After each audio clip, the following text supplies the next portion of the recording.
Kalau kita perhatikan di sana, lihat yang saya tunjukkan, ini adalah medan di mana perang Mu'tah, Ghazwa Mu'tah itu terjadi.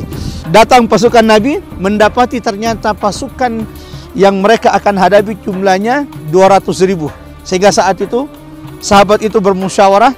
Di antara sahabat ada yang mengatakan, kayaknya kita pulang dulu dah ke Madinah, ini bukan lawan sepadan. Perang Mu'tah ini salah satu ciri khasnya adalah Allah sampaikan berita peristiwa perang Mu'tah ini tahap demi tahap kepada Nabi SAW di Madinah.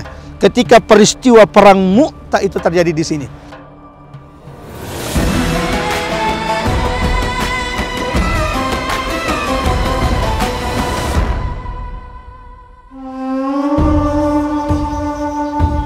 Kita saat ini sedang berada di Mu'tah.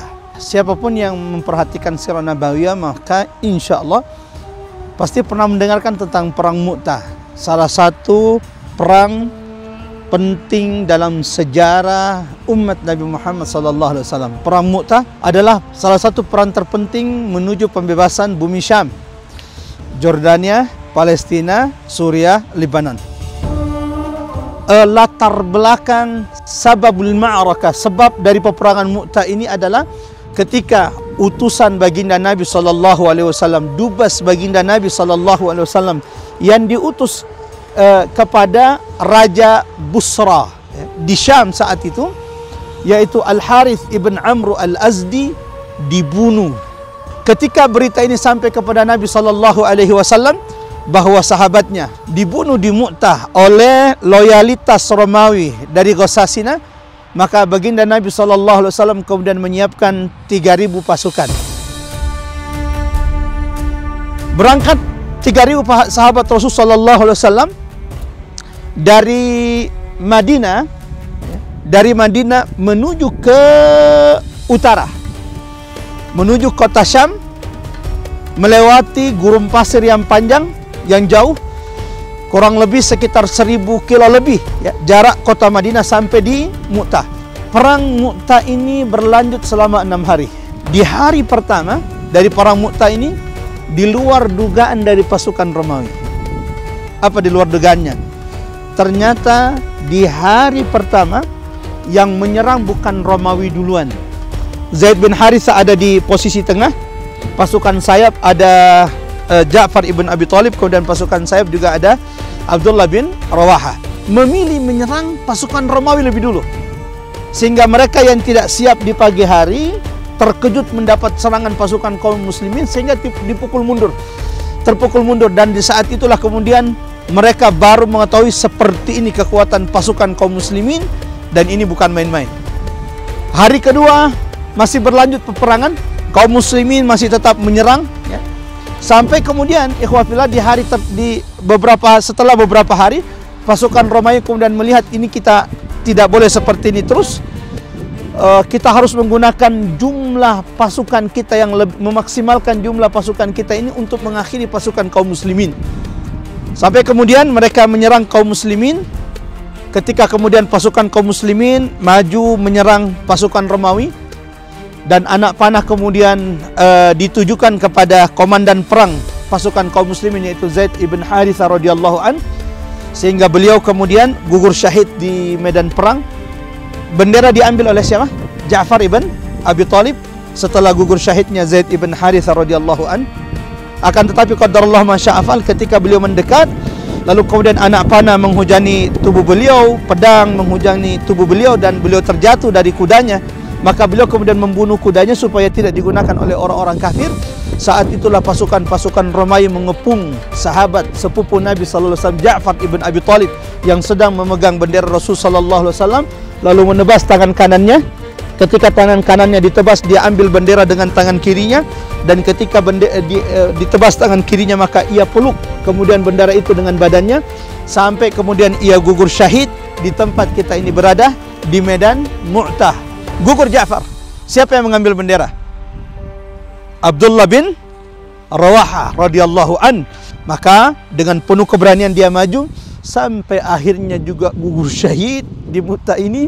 Siapa yang memegang bendera selanjutnya? Karena Nabi hanya menyebutkan 3 nama.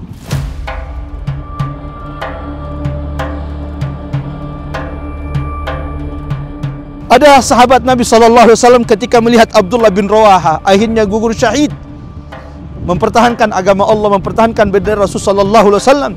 Maka sahabat ini kemudian mengambil bendera tersebut. Beliau adalah Thabit ibnul Akram radhiyallahu an. Beliau ambil bendera tersebut. Lalu kemudian setelah dia ambil, dia mencari seseorang dari sahabat Nabi yang saat itu baru saja 3 bulan masuk Islam sebelum perang Mu'tah. Sahabat Nabi yang ketika dia di jahiliyah terkenal dengan taktik perangnya yang hebat. Bahkan sahabat inilah yang punya perang bagaimana kemudian Nabi SAW dan sahabatnya dipukul mundur di perang Uhud setelah kemenangan. Ada yang tahu siapa? Khalid ibnul Walid radhiyallahu an. Bendera diambil oleh Khalid ibnul Walid, dan ketika bendera itu akhirnya diambil oleh Khalid ibnul Walid, apa kata Nabi SAW? Ammal an, adapun sekarang bendera umat ini sudah diambil oleh Khalid ibnul Walid, sayfun min suyufillahil maslul, oleh pedang dari pedang Allah yang terhunus. Sehingga kemudian jamaah yang terhormat ada optimisme bahwa insya Allah pasukan kaum muslimin ini tidak akan dikalahkan. Khalid ibnul Walid sang pemilik taktik perang yang sampai hari ini masih digunakan oleh banyak negara. Allahu Akbar. Di hari ke-6, ikhwafil yang dirahmati oleh Allah Subhanahu wa taala, Khalid ibnul Walid itu kemudian memerintahkan kaum muslimin untuk kemudian melakukan serangan maksimal. Sampai kemudian pasukan Romawi ini melihat yang tadinya kaum muslimin yang sudah mau kalah kok tiba-tiba semangat lagi, ya. Setelah mereka mundur, maka kemudian Khalid ibnul Walid menarik sedikit pasukannya untuk mundur. Lalu kemudian kata Khalid ibnul Walid kepada seluruh pasukan yang tersisa agar semuanya mencuci pakaiannya, sehingga ketika musuh melihat mereka besok mengira bahwa ini adalah bala tentara, bantuan baru yang datang dari Madinah Al-Munawwarah. Lalu kemudian kecerdasan Khalid ibnul Walid, pasukan depan disuruh ke belakang dan pasukan belakang disuruh ke depan, supaya pasukan musuh melihat wajah-wajah yang baru yang mereka hadapi.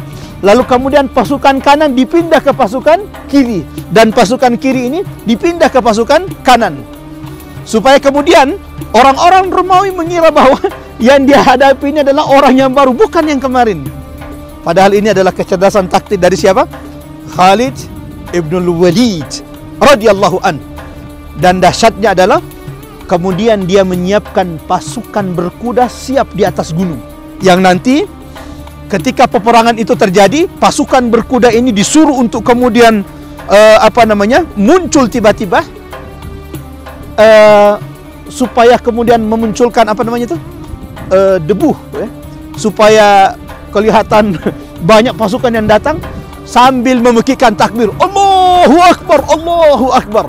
Ketika mereka terpukul mundur, lalu kemudian korban dari Romawi itu sudah tidak terhitung, tiba-tiba datang pasukan kuda yang datang dari atas gunung dengan gemuruh takbir, sehingga semakin merontokkan mental pasukan Romawi sehingga mereka mundur. Dan ketika mereka mundur, Khalid ibnul Walid menginstruksikan kepada pasukan kaum muslimin agar mundur secara tertib, untuk meloloskan mereka dari kebinasaan, kembali ke Madinah.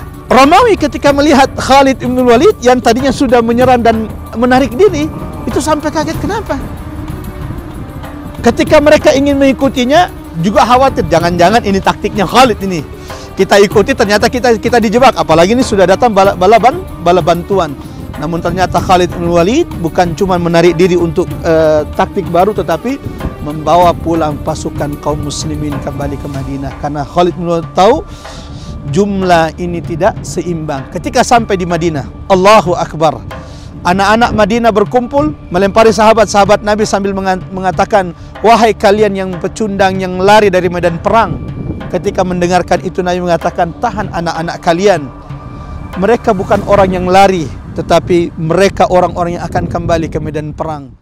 Sepanjang area ini yang disebut dengan Nahrul Urdun, Nahrul Yarmuk, Lembah Yarmuk. Disinilah tempat terjadinya peperangan Yarmuk. Dataran Jolan ini adalah milik negara Suriah yang kemudian tahun 1967 dicaplok, dicuri, dirampas oleh penjajah Zionis Israel.